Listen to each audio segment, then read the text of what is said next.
Hello guys, welcome back to my YouTube channel SKM study a way of success. मैं हूं आपका educator Shivam Mishra. यार ये वीडियो ना काफ़ी इंपॉर्टेंट होने वाली है। क्योंकि इसमें आपको बिना पढ़े क्लास 12th में आपको इंग्लिश में आप पास हो जाएंगे। जी हाँ, 100 नंबर का होता है, आपको 33 नंबर मिलने वाला है। अब कहेंगे यार गुरुजी आप तो ऐसा कह रहे हैं कि हम कोई मजाक फान दिए भैया, हाँ मतलब कुछ भी आप बोल दे रहे हैं कि 100 नंबर का है तो आप 33 नंबर पा के आप पास हो जाएंगे। ऐसा कहाँ होता है? तो ऐसा होगा, हम आपको बता रहे हैं ना कैसे होगा। देखिएगा ये वीडियो काफ़ी इंपॉर्टेंट है यार। सबसे पहले वीडियो को लाइक कर दीजिए और चैनल को सब्सक्राइब कर दीजिए अभी तक चैनल को सब्सक्राइब नहीं किए तो, क्योंकि आप जब बैठेंगे एग्ज़ाम देने के लिए, क्योंकि अब आपका एग्ज़ाम डेट भी आ गया है और बस कुछ दिन बाद आपका इंग्लिश का एग्ज़ाम है, तो आप जब बैठेंगे तो पाएंगे कि भाई साहब आपका जो पेपर है देखेंगे तो कहेंगे यार ये तो हम आसानी से कर लेंगे।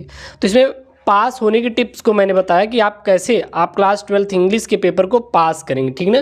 कक्षा 10वीं वाले भी वीडियो को देख सकते हैं, इसमें मैं बताऊंगा कि कॉपी आप कैसे लिखेंगे। सारा चीज़ मैंने इस वीडियो में ऐड किया है।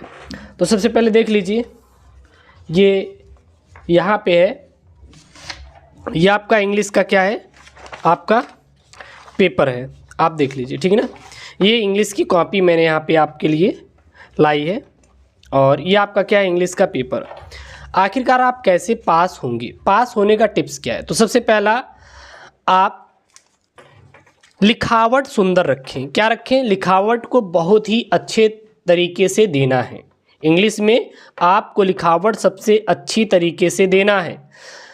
आप देख लीजिए जैसे यहाँ पे लिखा गया है उसी प्रकार से आपको अपनी इंग्लिश की कॉपी को लिखना है। क्लास 12th वाले एक तरफ आप लाइनिंग खींच दीजिएगा, फिर ऊपर लिखेंगे सेक्शन ए रीडिंग।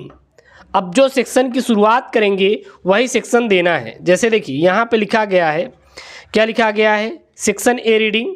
अगर सेक्शन ए रीडिंग चालू करें तो सेक्शन ए रीडिंग लिखेंगे। अगर सेक्शन बी राइटिंग शुरू कर रहे हैं तो सेक्शन बी आप क्या शुरू करेंगे, राइटिंग को शुरू करेंगे। तो हम यहाँ पे सेक्शन ए शुरू कर रहे हैं, सेक्शन ए शुरू क्या कर रहे हैं, रीडिंग। तो यहाँ पे लिख रहे हैं हम लोग सेक्शन ए रीडिंग। अब यहाँ पे क्या करना है, सेक्शन ए रीडिंग डालने के बाद अब यहाँ पे क्वेश्चन नंबर 1, अब क्वेश्चन नंबर वन का ए, तो यहाँ पे देखिए क्वेश्चन नंबर 1 का ए यहाँ पे है और फिर इसको यहाँ पे क्या करना है, सॉल्व करना है, ठीक है ना।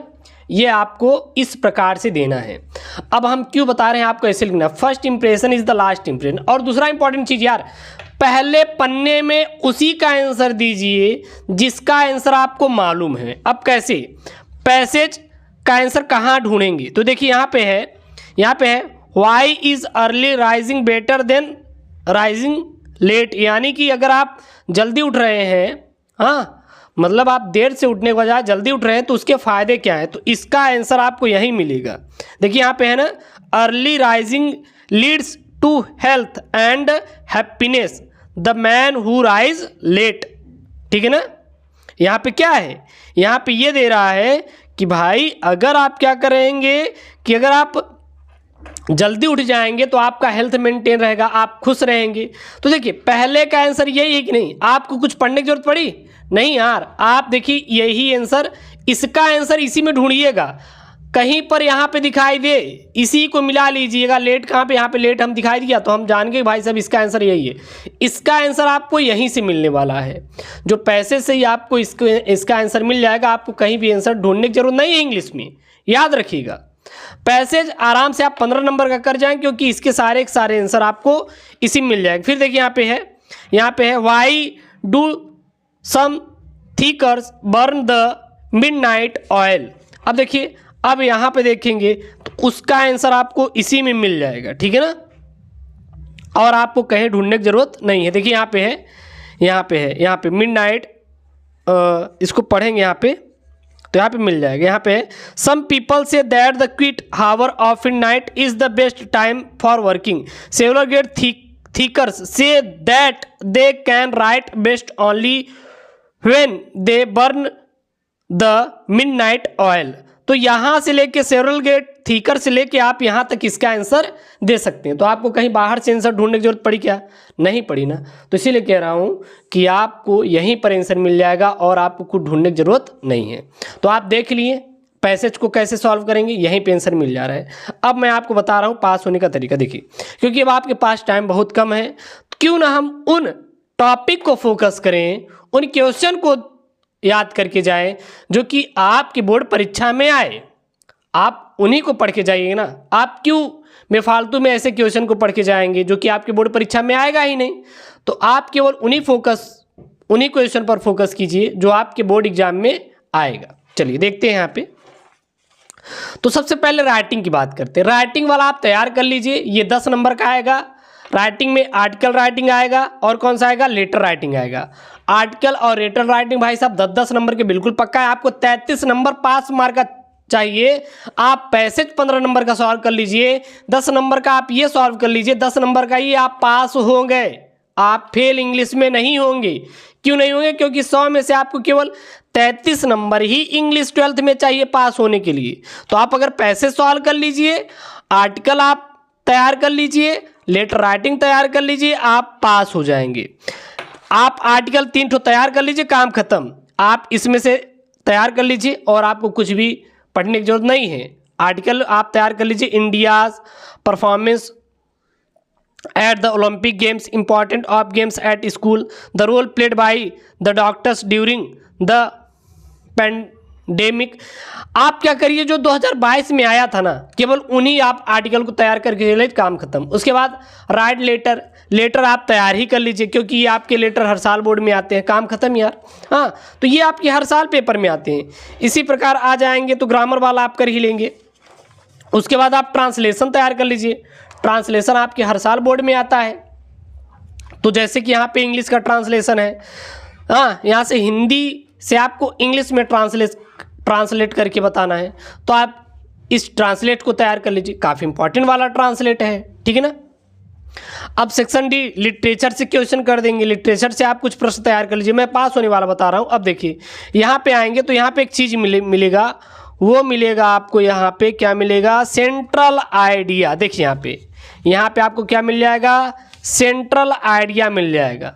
अब ये सेंट्रल आइडिया तीनों को सेंट्रल आइडिया तैयार कर लीजिए। तीनों में से एक का कोई ना कोई सेंट्रल आइडिया आपके बोर्ड में देखने के लिए मिल जाएगा और आपको कुछ करने की जरूरत नहीं है। बस आप इन्हीं सेंट्रल आइडिया को तैयार कर लीजिए, आराम से आप अच्छा नंबर स्कोर कर लेंगे और आपको कुछ करने की जरूरत है ही नहीं भाई। आप बस इतना ही कर लीजिए, ठीक है ना, बस तो पास हो जाएंगे। इंग्लिश बहुत बड़ा टफ पेपर नहीं है, बहुत ही सिंपल है यार। अगर आप चाहेंगे ना तो आप 100 में से यार 70-60 नंबर स्कोर कर लेंगे। 100 में से सबसे मिनिमम नंबर बता रहे हैं, 33 नंबर आपका आ जाएगा। कुछ भी यार कॉपी ही छाप देंगे पूरा का पूरा ना पेपर हो। ये जो क्वेश्चनवा है ना, क्वेश्चनवा लिखिएगा कुछ जोड़ के, इसका ही उसमें आप उसको ही आंसर कर दीजिएगा। ये नहीं कि आप कॉपी छोड़ के चले जाइएगा, कॉपी कभी मत छोड़िएगा, याद रखना। ये तो हो गया आपको टिप्स, ठीक है, जो मैंने बताया आपको कैसे क्या करना है। अब बात करते हैं यहाँ पे कॉपी। देखिए ये क्या है, आपकी इंग्लिश की कॉपी है, ठीक है ना। आपने इसका आंसर लिख दिया, देखिए कितने प्यार से यहाँ पे आंसर दिया। अब राइटिंग में आएंगे तो राइटिंग में क्या करना है, तो सबसे पहले आप यहाँ पे आर्टिकल का आप हेडिंग डाल देंगे, फिर इसमें आप इंट्रोडक्शन बनाएंगे, फिर हाँ डेमोक्रेसी इन इंडिया। मतलब कि ये करना है कि जो डेमोक्रेसी पर इन्होंने आर्टिकल लिखा है, अब उसमें क्या करना है, इन्होंने हेडिंग दिया है। देखिए पॉइंट टू पॉइंट, पहले इंट्रोडक्शन डाल दिया, फिर डेमोक्रेसी इन इंडिया डाल दिया, ठीक है ना, लिख दिया इन्होंने। हाँ बस काम खत्म। फिर इसके बाद यहाँ पे देखिए letter writing, letter to the editor, यहाँ पे डाल दिए, बस काम खत्म, यहाँ पे लिख दिए।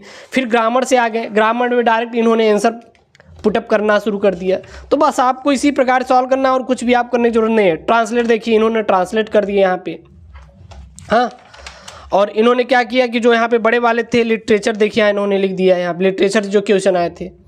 तो आप अगर ये जो टिप्स मैं बता रहा हूँ, अगर ये टिप्स फॉलो कर लेंगे तो आराम से आप पास हो जाएंगे।